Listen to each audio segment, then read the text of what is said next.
4 p.m. coffee.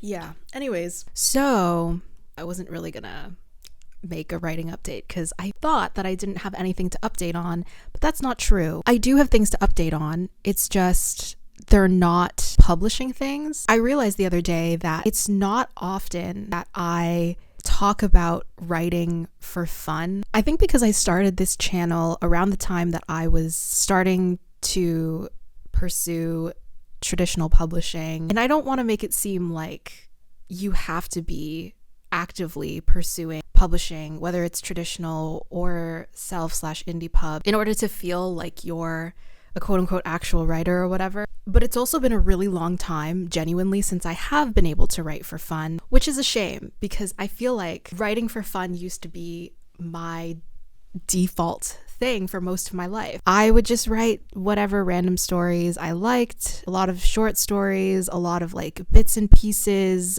of novel ideas that I would never brainstorm or flesh out. I would just literally write random scenes non-linearly. I had a long fan fiction phase when I was like at some point in high school. There is nothing quite like being a 15, 16, 17-year-old teenage girl writing fan fiction. I have never felt more powerful than when I was writing fan fiction. Don't ask me which fandoms I was writing for. I won't tell you, and you'll never find those stories because I don't think they exist anymore. If you're new to my channel, I wrote a book called Local Heavens. I've been writing it for about a year, or this version of the book I've been writing for about a year. I just wrapped revisions, and as I am awaiting feedback on it, I'm like, I have nothing to do. And you know what's funny? When I sent my agent the new draft, I had a little note at the end of the email, and I was like, hey, by the way, I have some new ideas. And I told her, I was like, I know I'm getting ahead of myself, but I have these ideas. I'm just like physically incapable of being chill. But anyways, I spent the last year stressed over this book, stressed about querying. I'm going to be stressed when I go on sub, and I don't want to be stressed right now.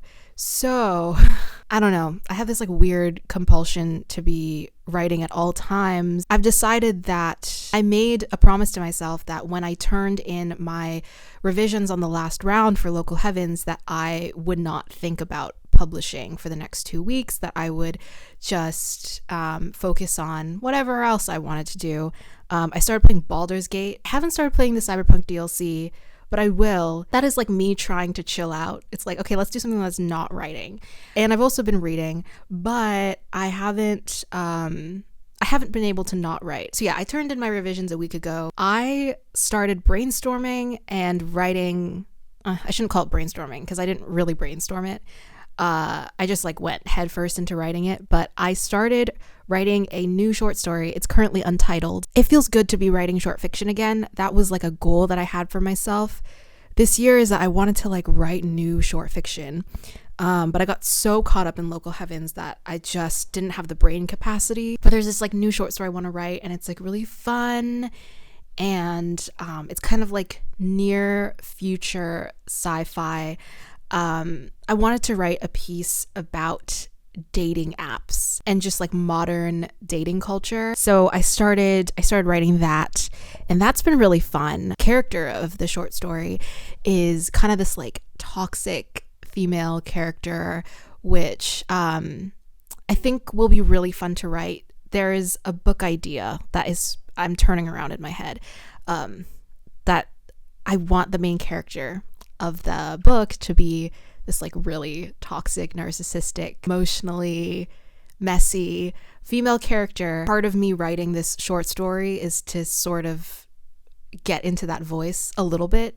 And I think one reason why that voice is so interesting to me right now is because the protagonist of Local Heaven is a very like polite, mild-mannered. He's not confrontational at the start of the book. He changes throughout the course of the book drastically. I loved writing him. Like, he was a very rewarding character to write, but also I'm like itching to write a character that's completely different from him.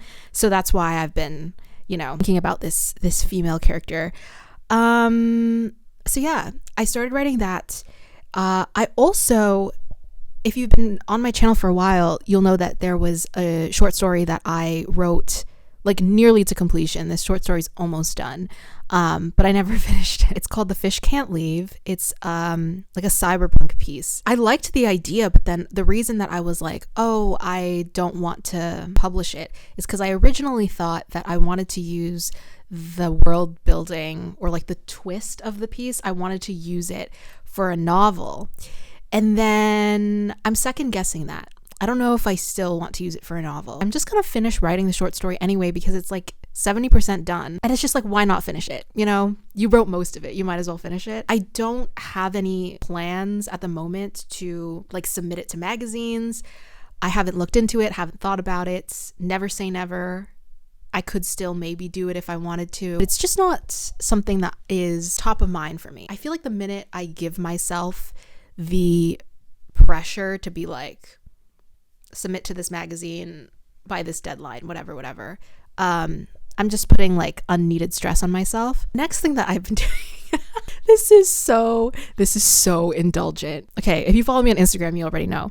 Okay, this is me. I have brain rot. I need to be restrained. I need to be sedated. Cut off Wi-Fi. Like, this is not okay. I started writing a bonus chapter for Local Heavens because why not? When I tell you I'm writing this just for myself, like, I'm serious. This chapter is not gonna be in the draft at all. Who knows? Maybe one day it could be a newsletter. I don't know. Maybe I'll just like literally put it on AO3 one day. I don't know. It feels like I am writing fanfic of my own characters, which is hilarious. The chapter that happens halfway through the book, and I consider this chapter to be truly an emotional turning point. There's two characters in the scene, and I consider it to be an emotional turning point for both of these characters. It's like a new chapter that I added into the most recent draft, and I loved writing it. As soon as I like submitted my revisions, I was just kind of like thinking about the scene. I was turning it over in my head, and I had this thought where I was like, this chapter from the other character's point of view, so like the side character, not the main character, this chapter from that other character's point of view would be so fun to write. So there's a lot of yearning in this book, a lot of romantic yearning. The main character is also very like he's very emotionally repressed, but the other character in the scene is like opposite to that.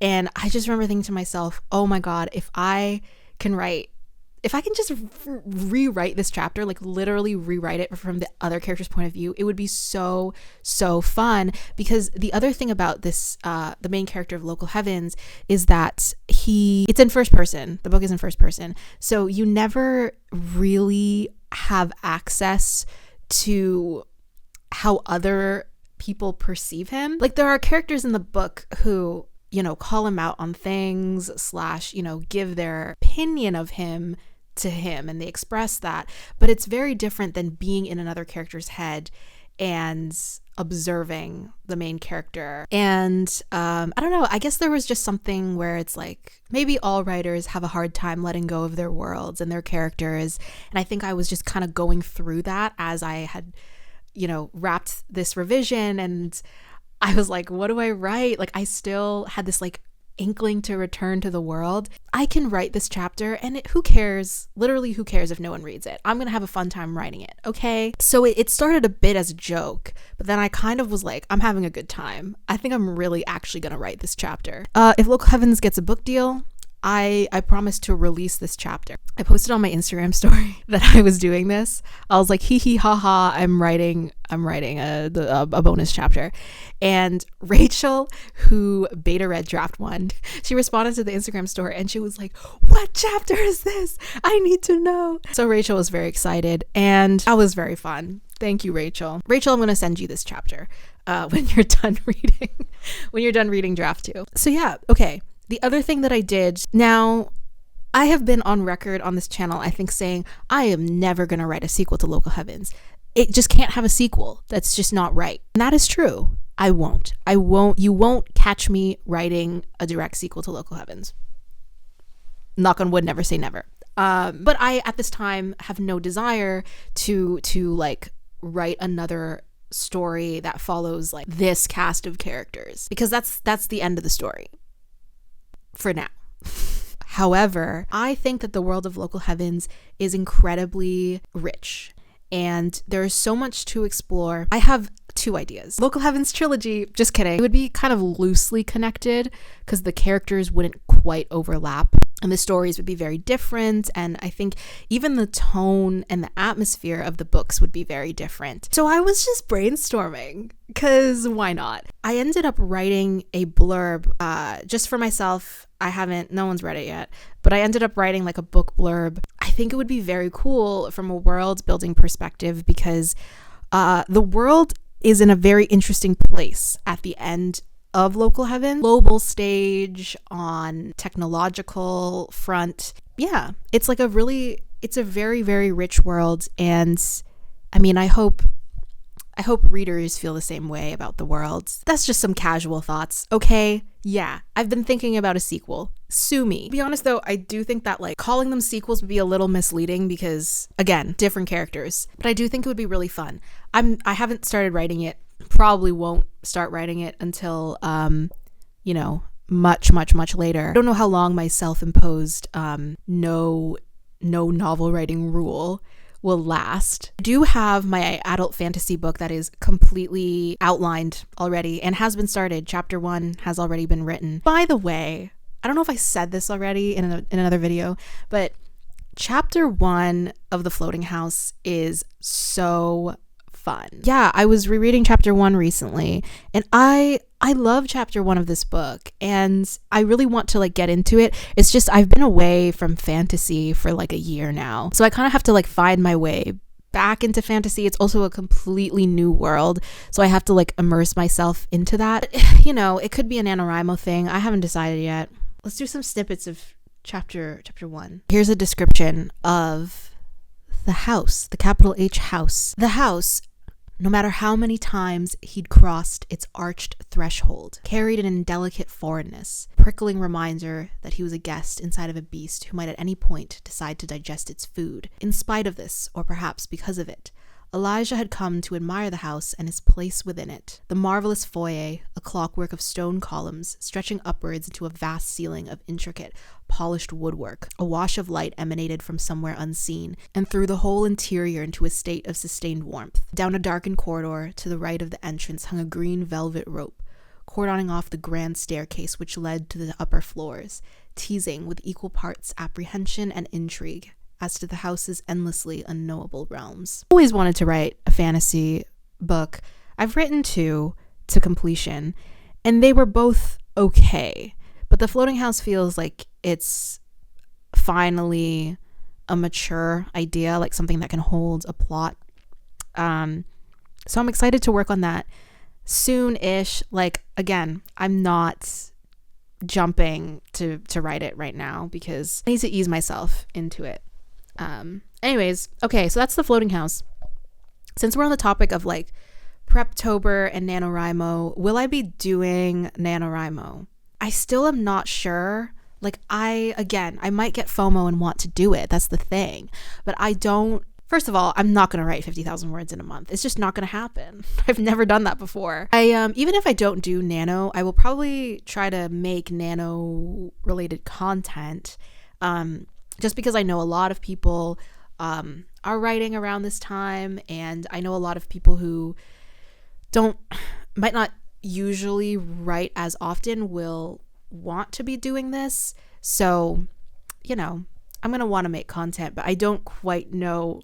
I don't know. What kind of NaNoWriMo content do you guys want to see? Anything that's not like vlogging, because again, I don't know if I'll actually be doing nano, so I don't really know if I'm going to vlog. I also, as far as vlogging goes, I don't know how often I'm going to be vlogging going forward. I like vlogging sometimes, and it's been a huge part of this channel, but I do feel like there's something about it that you show so much of your day-to-day life. It can feel like your personal life and the, what you show on social media start to like merge. I don't necessarily want that merging to happen completely. Okay, when will I do like a premise reveal for Local Heavens? I'm thinking maybe this month. Don't hold me to that, but maybe this month. So yesterday I actually wrote a newsletter post that kind of goes into some background details on Local Heavens, why I wrote it, just like my thoughts on how this book came to be. So if you're subscribed to my Substack, you will know first. I'll also probably update on Instagram, TikTok, Twitter shortly after my newsletter goes out. So basically YouTube will know last. I'm thinking, and you guys can let me know if this is something that you're interested in seeing. I have gotten a few requests for this, but I'm thinking I might do a video where I go through my query letter. I'll just kind of just like run through paragraph by paragraph how I kind of constructed my query letter. Yeah, let me know if that's something you guys want to see. There's already so many great query letter videos out there and advice and stuff like that. But I know that when I was querying, reading examples of successful query letters was very helpful for me. I think my query letter was just okay. I think that the reason that I haven't shared it yet is because I don't know how helpful it will be. But at the same time, I feel like the thing about querying is that agents are different. Like some agents put a lot of focus on the pitch itself. Some agents care about the sample page, like they'll care way more about the sample pages, even if your query letter is just okay. Yeah, I think for me, and I mentioned this in my querying video, but I think for me the thing that, this is just based on feedback that I got from agents, is that the thing that hooked them was less like the blurb and more the one line pitch and the sample pages. I think the letter was just okay. So it was also on the longer side. So maybe it is helpful. I can talk about like the do's and don'ts of writing a query letter, what I did well, what I didn't do well. I don't know. The thing about querying is, and this is true for like all of publishing, it's probably true for submission too, is that like it is just so arbitrary sometimes. I do know with like NaNoWriMo coming up, a lot of people in the new year might be query ready if you're really doing nano. So maybe a video like that will be helpful. Let me know and I will do it. Yeah, that's it for my writing update. Thank you for listening. I am posting on TikTok, by the way. So if you have TikTok and you want more frequent updates, I've been posting several times a week over there, just because it's quicker and faster. That's a little TikTok plug. Okay, that's it for this writing update. Thank you guys for listening. I'll talk to you guys in my next video. See ya. Don't go to bed tonight, 'cause I know you've been upset all day, love, and I'm already on my way.